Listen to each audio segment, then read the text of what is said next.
he deployed more than 700 active U.S. Marines. These are the men and women trained for foreign combat, not domestic law enforcement. We honor their service. We honor their bravery. But we do not want our streets militarized by our own armed forces. Not in LA, not in California, not anywhere. We're seeing unmarked cars in school parking lots, kids afraid of attending their own graduation. Trump is pulling a military dragnet all across Los Angeles, well beyond his stated intent to just go after violent and serious criminals. His agents are arresting dishwashers, gardeners, day laborers, and seamstresses. That's just weakness masquerading as strength. Donald Trump's government isn't protecting our communities. They're traumatizing our communities. And that seems to be the entire point. California will keep fighting. We'll keep fighting on behalf of our people, all of our people, including in the courts. Just yesterday, we filed a legal challenge to Donald Trump's reckless deployment of American troops to a major American city. Today, we sought an emergency court order to stop the use of the American military to engage in law enforcement activities across Los Angeles. If some of us could be snatched off the streets without a warrant, based only on suspicion or skin color, then none of us are safe. Authoritarian regimes begin by targeting people who are least able to defend themselves, but they do not stop there.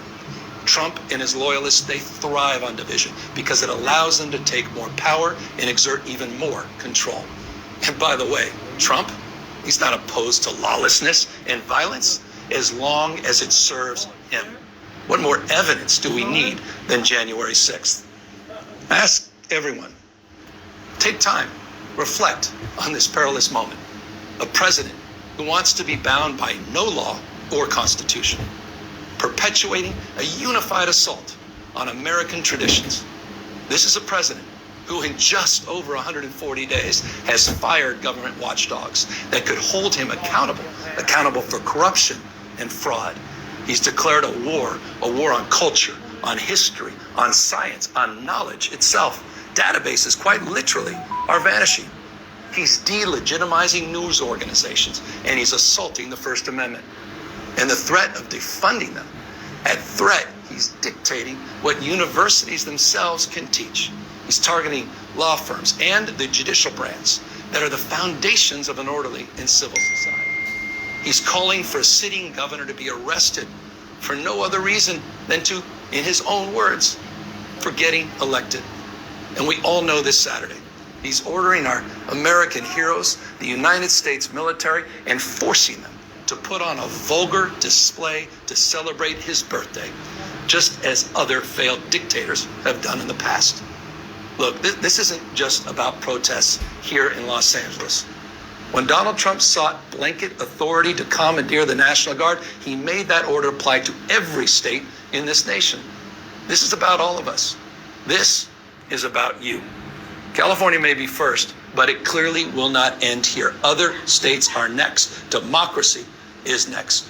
Democracy is under assault before our eyes. This moment we have feared has arrived.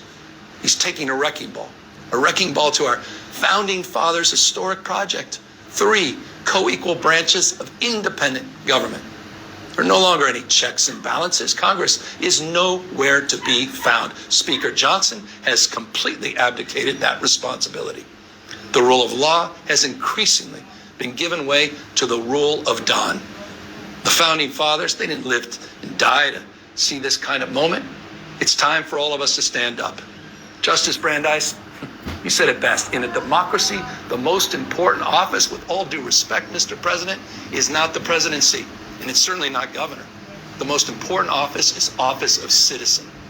At this moment, we all need to stand up and be held to account, a higher level of accountability. If you exercise your First Amendment rights, please do it peacefully.